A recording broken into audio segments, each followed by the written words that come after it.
সবাইকে এই চ্যানেলে স্বাগত। বিভিন্ন জিনিসপত্র কেনার সময় কিছু কিছু জিনিসে সরকার আমাদেরকে সাবসিডি দেয়, যেমন রান্নার এলপিজি গ্যাস, ফার্টিলাইজার বা সার, চাষের জন্য ব্যবহার হওয়া বিভিন্ন যন্ত্রপাতি এইসবে। কিন্তু এই সাবসিডি পেয়ে আমাদের কতটা লাভ হয়? সরকার যেভাবে সাবসিডি দেয় তাতে কি সরকারের কোনো লাভ থাকে, বা এই সাবসিডি দেওয়ায় দেশের জিডিপিতে কি কোনো প্রভাব পড়ে? সেটা ইকোনমিক্সের আজকের এই টপিক অর্থাৎ GDP at factor cost R GDP at market price এই বিষয়টা থেকে বুঝতে পারবো। তো এক এক করে আসি।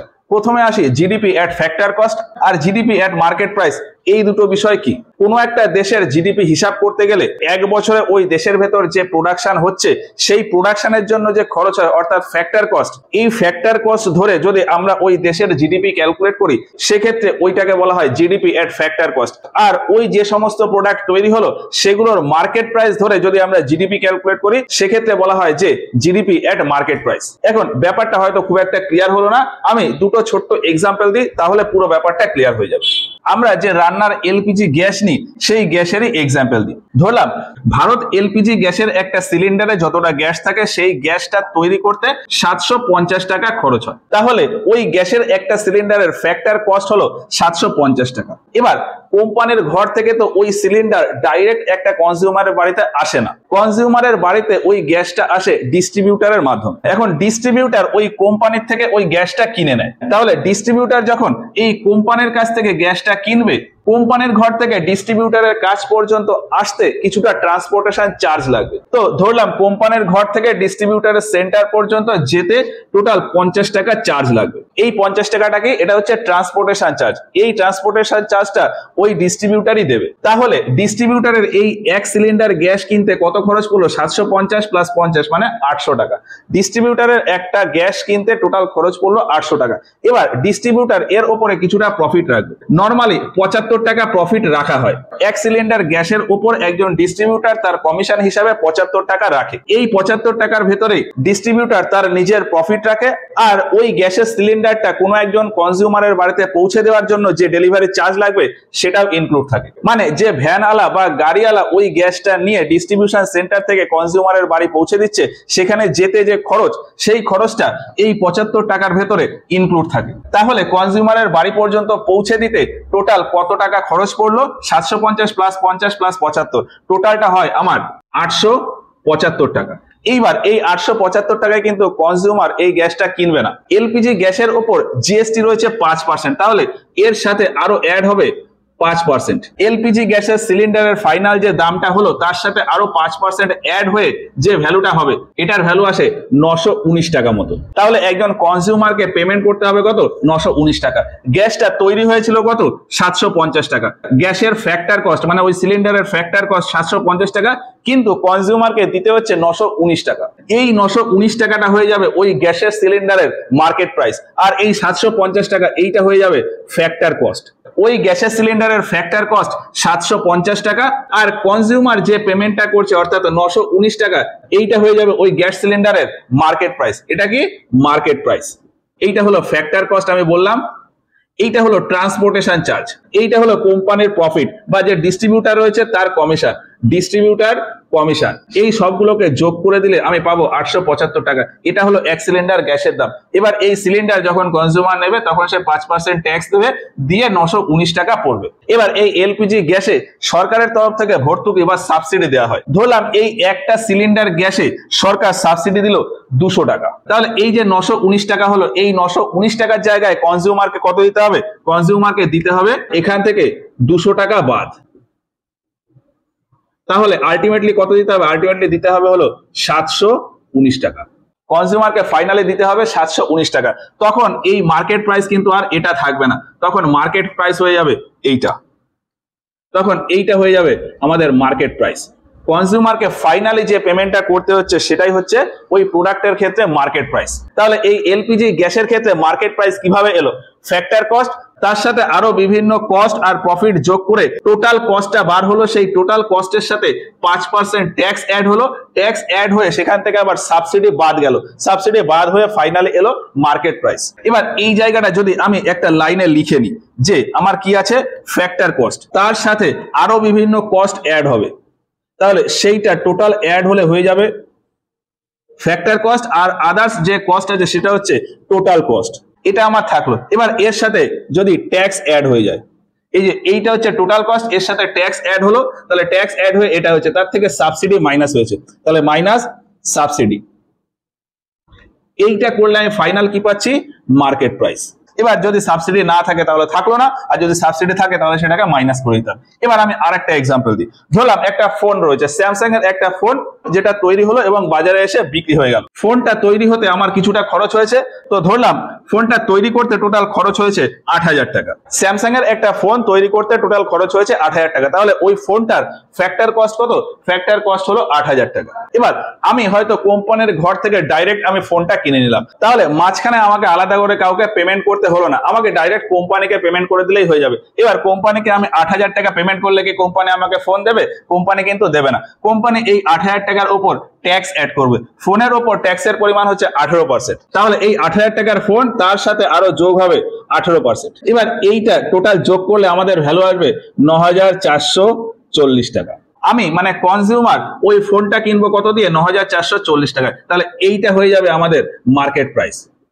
আর আমাদের এই 8,000 টাকায় ফোনটা তৈরি হচ্ছিল, মানে এই 8,000 টাকাটা হয়ে যাবে ফ্যাক্টর কস্ট। এর ক্ষেত্রে যেহেতু ফোনে কোনো সাবসিডি নেই, এই জন্য এই সাবসিডির ভ্যালুটা 0 হয়ে যাবে। ফ্যাক্টর কস্ট বা টোটাল কস্ট, তার সাথে ট্যাক্স অ্যাড হয়েছে, দিয়ে আমাদের টোটাল মার্কেট প্রাইস চলে এসেছে। এবার এইখানে যেমন আমি দুটো আইটেমের ক্ষেত্রে দেখলাম এই দুটো জিনিসের প্রোডাকশন হচ্ছে, তো এই দুটো জিনিসের প্রোডাকশনের ক্ষেত্রে আমাদের এই দুটো জিনিসের টোটাল ফ্যাক্টর কস্ট কত? টোটাল ফ্যাক্টর কস্ট হবে 750 আর 8,000। টোটাল ফ্যাক্টর কস্ট কত হয়ে যাবে? এটা হবে 8,750 টাকা। এইটা হলো টোটাল ফ্যাক্টর কস্ট। আর যদি আমি মার্কেট প্রাইস ধরি তাহলে টোটাল মার্কেট প্রাইস কত হবে? মার্কেট প্রাইস হবে 719 আর 9,440। এই দুটোকে যোগ করলে, এই দুটো প্রোডাক্টের দুটো মার্কেট প্রাইস যা আছে সেই দুটোকে আমি যোগ করে দিলে কত আসবে? 10,159 টাকা। এটা হয়ে যাবে আমাদের মার্কেট প্রাইস। এবার এইরকম এখানে যেমন দুটো আইটেম বললাম, সারা ভারতে এইরকম প্রচুর পরিমাণে আইটেমের প্রোডাকশন হচ্ছে। এখন এই দুটোর যদি আমি ফ্যাক্টর কস্ট পেয়ে যাই, সেই সমস্ত প্রোডাকশনের আমি ফ্যাক্টর কস্ট পেয়ে যাব। এখন ভারতের ভেতর টোটাল যতগুলো প্রোডাক্ট তৈরি হলো তার ফ্যাক্টর কস্ট পেয়ে যাওয়া মানে ওই ফ্যাক্টর কস্টের হিসাবে ভারতের জিডিপি বলে দেওয়া।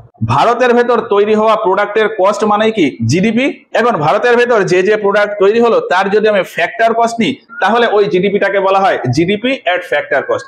আর যদি আমি তার মার্কেট প্রাইস নিয়ে নিই, ওই যে এই দুটো যে আইটেম তৈরি হলো তার মার্কেট প্রাইস এটা, তাহলে ভারতের ভেতর যে যে প্রোডাক্ট তৈরি হলো সেই প্রত্যেকটা প্রোডাক্টের যদি আমি মার্কেট প্রাইস নিয়ে নিই, সেক্ষেত্রে ওই প্রোডাক্টের টোটাল কস্ট বা দামটা আসবে, তো সেক্ষেত্রে ওটা একটা জিডিপি আসবে। সেটা যেহেতু আমি মার্কেট প্রাইসের উপর বেস করে নিচ্ছি, ওই জন্য বলা হয় জিডিপি এট মার্কেট প্রাইস।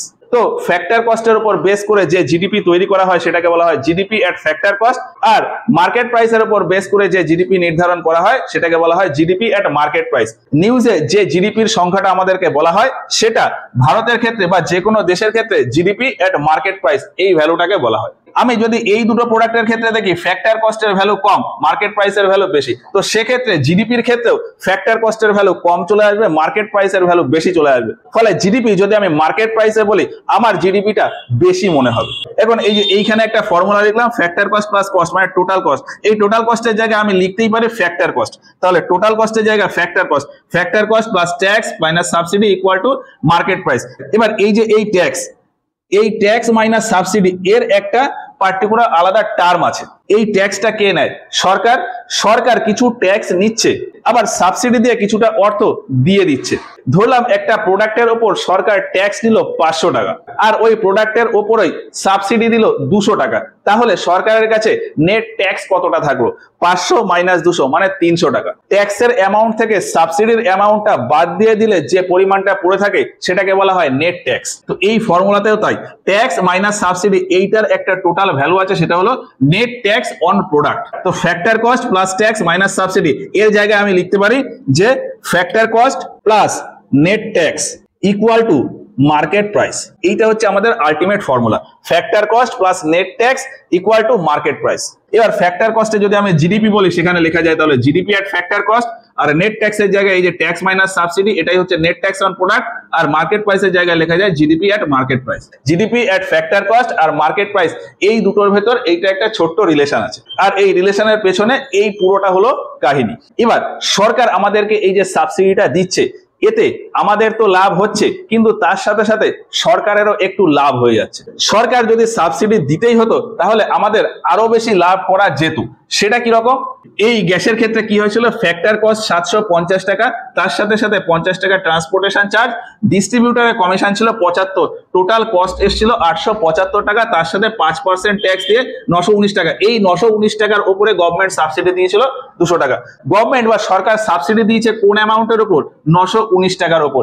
এখন সরকার যখন এই 200 টাকার সাবসিডিটা দেবেই, তাহলে যদি এই 200 টাকার সাবসিডি মানে এই অ্যামাউন্টটা এখান থেকে না কমিয়ে ফ্যাক্টর কস্ট থেকে 200 টাকার সাবসিডি দিয়ে দিত, তাহলে এখান থেকে যদি আমি 200 টাকার সাবসিডি আমি দিয়ে দিই, তাহলে আমার ফ্যাক্টর কস্ট, কোম্পানির ফ্যাক্টর কস্ট কত হয়ে যাবে? ফ্যাক্টর কস্ট হয়ে যাবে তাহলে 550 টাকা।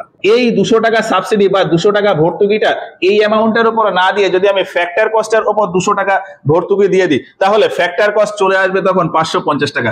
তখন ট্রান্সপোর্টেশন চার্জ সেম থাকবে 50 টাকা, আর ডিস্ট্রিবিউটরের চার্জ বা ডিস্ট্রিবিউটরের কমিশন সেটাও থাকবে 75 টাকা। তাহলে এবার টোটাল খরচ কত হয়ে যাবে? টোটাল খরচ হয়ে যাবে 675 টাকা। এবার এর উপর যদি আমি 5% ট্যাক্স দিই, তাহলে এর সাথে 5% ট্যাক্স অ্যাড হলে টোটাল কত ভ্যালু হয়? এর ভ্যালু আসে মোটামুটি 709 টাকা। তো সেক্ষেত্রে আমরা যদি দেখি আমাদের এখানে কিন্তু মার্কেট প্রাইস কমে যাচ্ছে। সরকার আগে এই 919 টাকায় সাবসিডি দেওয়ার জন্য আমাকে ওই গ্যাসটা কিনতে হচ্ছিল 719 টাকায়, মানে ওই গ্যাসের তখন মার্কেট প্রাইস হয়ে যাচ্ছিল 719 টাকা। কিন্তু সরকার যদি ওই ভর্তুকি বা সাবসিডিটা এই ফ্যাক্টর কস্টের উপর দিত, সেক্ষেত্রে আমার এই মার্কেট প্রাইস 709 টাকা হয়ে যাবে, মানে কনজিউমার ওই গ্যাসটা আরো 10 টাকা কমে কিনতে পারবে। আলটিমেটলি মার্কেট প্রাইস কমে যাবে। আমাদের ক্ষেত্রে এর থেকে এই কন্ডিশনটাতে কিন্তু লাভ বেশি। সরকার যদি আমাদের প্রফিট বা লাভ দেখতেই চাইতো, তাহলে এর জায়গায় এইখানটাতে সাবসিডি দিত, কিন্তু দেয় না। তার কারণ কি? তার কারণ হলো মার্কেট প্রাইসটা কমে যাবে। এখানে মার্কেট প্রাইস যদি কমে যায়, টোটাল জিডিপির ক্ষেত্রেও মার্কেট প্রাইসের ভ্যালুটা কমে যাবে। মার্কেট প্রাইসের ভ্যালু কমে যাওয়া মানে ultimately GDP at market price সেটাও কিন্তু কম হয়ে যাওয়া। এবার এইখানে আরেকটা বিষয় হলো যে ভারতবর্ষ শুধু একমাত্র দেশ না যে তার দেশে বিভিন্ন প্রোডাক্টের সাবসিডি দিলে এই অ্যামাউন্টের উপর দেয়। পৃথিবীর অলমোস্ট সমস্ত দেশ তার দেশের ভেতর কোনো প্রোডাক্টের সাবসিডি দিতে গেলে ফাইনাল যে অ্যামাউন্ট হয় তার উপরেই সাবসিডি দেয়। এই হিসাবে সাবসিডি দিলে আমার মার্কেট প্রাইসের ভ্যালুটা একটু বেশি দেখায়, ফলে আমার জিডিপি এট মার্কেট প্রাইস সেই ভ্যালুটাও একটু বেশি দেখাবে। তো এই পুরো সিস্টেমটা আশা করি বোঝা গেল।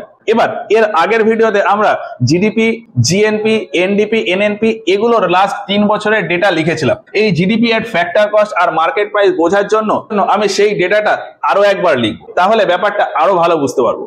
এই টেবিলে আমরা লাস্ট 2023-24 ডেটা অনুযায়ী জিডিপির ভ্যালুটাকে শুধু লিখেছি। যেমনটা আগের দিন ক্লাসে বলেছিলাম যে 23-24 সালে ভারতের জিডিপি হলো 295 লক্ষ কোটি টাকা। তার মানে ভারতের ভেতর যত প্রোডাকশন হয়েছে সেই প্রোডাকশন করতে টোটাল খরচ হয়েছে কত?